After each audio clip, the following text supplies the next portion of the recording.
தமிழ்நாட்டு மக்கள் அனைவரையும் தமிழ் பொறுக்கிகள் என்று சொல்வதற்கு சுப்பிரமணிய சாமிக்கு தைரியம் எப்படி வந்தது?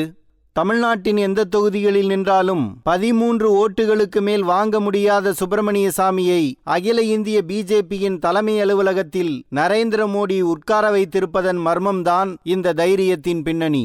சுப்பிரமணிய சாமியை வெளியே வைத்திருந்தால் நமக்கு ஆபத்து என்று உள்ளேயே வைத்திருக்கிறார்கள் நரேந்திர மோடியும் அமித்ஷாவும். இவர்களின் தைரியத்தில்தான் கோடிக்கணக்கான மக்களை கொச்சைப்படுத்தி கொண்டிருக்கிறார் இந்த சுவாமி. சுப்பிரமணிய சாமியின் கடந்த கால லீலைகள் தெரிந்தவர்களுக்கு இதெல்லாம் அதிர்ச்சிக்குரியதல்ல. இப்படியெல்லாம் பேசாமல் அவர் இருந்தால்தான் அதிர்ச்சிக்குரியதாக இருக்கும். அவர் எங்கெல்லாம் யார் யாருக்கெல்லாம் எதற்கெல்லாம் பொறுக்கினார் என்பதை பழைய அரசியல்வாதிகள்தான் அறிவார்கள். தமிழ் பொறுக்கிகளுக்கு பதில் சொல்ல வேண்டிய கடமை சுப்பிரமணிய சாமிக்கு இருக்கிறது. தமிழக மீனவர்களை இலங்கை போய் போராடச் சொல்லும் சாமி காஷ்மீரிகளை கொல்லும் பயங்கரவாதிகளுக்கு எதிராக பாகிஸ்தானில் போய் போராடச் சொல்வாரா?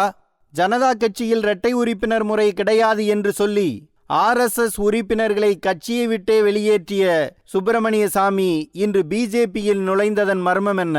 வாஜ்பாய் அமைச்சரவையில் தனக்கு பதவி அளிக்கப்படாத காரணத்தால் ஜெயலலிதா சோனியா சந்திப்புக்கு ஏற்பாடு செய்து திரைமறைவு காரியங்களின் மூலமாக வாஜ்பாய் அரசை கவிழ்த்த சுப்பிரமணிய சாமிக்கு பிஜேபி அலுவலகத்தில் உட்கார்ந்திருக்க வெட்கமாக இல்லையா? ராஜீவ்காந்தியின் தரகராக இருந்து VP சிங் ஆட்சியை கவிழ்த்து ஜனதாதள கட்சியை உடைத்து சந்திரசேகரை பிரதமராக்குவதற்காக MP-க்களை கட்சி மாற வைத்து அதற்கு பரிசாக மத்திய அமைச்சராக ஆன நீங்கள் சோனியாவை பற்றி பேசலாமா?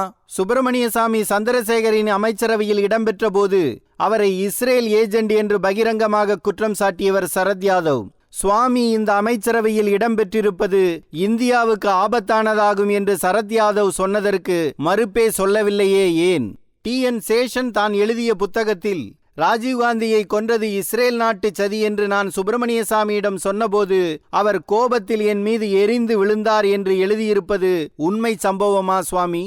உங்கள் ஜனதா கட்சியின் பொதுச் செயலாளராக இருந்த திருச்சி வேலுச்சாமி ஜெயின் கமிஷனில் அளித்த வாக்குமூலத்தில் ராஜீவ் கொல்லப்பட்ட மே 21ஆம் நாள் டெல்லி செல்வதாக சொல்லிவிட்டு சென்ற நீங்கள் டெல்லிக்கும் செல்லாமல் சென்னையிலும் இருக்காமல் கார் வழியாக பெங்களூர் சென்று யாரையோ பார்த்துவிட்டு டெல்லி போனீர்கள் என்றாரே, அதற்கு உங்களது பதில் என்ன? ராஜீவ்காந்தி கொல்லப்பட்ட 1 மாதம் கழித்து காஞ்சிபுரத்தில் நீங்கள் பிரம்மகஸ்தி தோஷ யாகம் நடத்தியதாக திருச்சி வேலுச்சாமி சொல்கிறாரே, அதன் பின்னணி என்ன? கருணாநிதி மதுரையில் நடத்திய தமிழீழ ஆதரவாளர்கள் மாநாட்டில் கலந்து கொண்ட நீங்கள் விடுதலை புலிகளுக்கு இஸ்ரேலிய தொடர்பு ஏற்படுத்தி கொடுத்தது நான் தான் என்று சொல்லிக் கொண்ட நீங்கள் தமிழீழத்தை பிரித்து இந்தியாவுடன் இணைக்க வேண்டும் என்று சொல்லிய நீங்கள் பின்னர் யாரால் எதற்காக மனமாற்றம் செய்யப்பட்டீர்கள்? ஜெயின் கமிஷனில் நீங்கள் அளித்த வாக்குமூலத்தையும் உங்கள் மீது நடத்தப்பட்ட குறுக்கு விசாரணையையும் பகிரங்கமாக வெளியிட தயாரா? இந்திரா கொலையில் ராஜீவ் கொலையில் சந்தேகப்பட்ட சந்திராசாமிக்கும் உங்களுக்கும் என்ன தொடர்பு? 1991 தேர்தலில் ஜெயலலிதா உங்களுக்கு தேர்தலில் நிற்க வாய்ப்பு தரவில்லை என்பதற்காக அவரை எதிர்த்ததும் 1996 தேர்தலில் கருணாநிதி உங்களுக்கு தேர்தலில் நிற்க வாய்ப்பு தரவில்லை என்பதற்காக அவரை எதிர்த்ததும் தானே உங்களது அரசியல்? ஜெயலலிதா மீது சொத்து குவிப்பு புகார் கொடுத்த நீங்களே ஜெயலலிதாவுடன் கைகோர்த்த பின்னணி என்ன? தமிழ்நாட்டின் முதலமைச்சராக சசிகலாவை பதவியேற்க வைக்க தமிழக கவர்னர் வித்யாசாகர் ராவியை மிரட்டியதன் மர்மம் என்ன?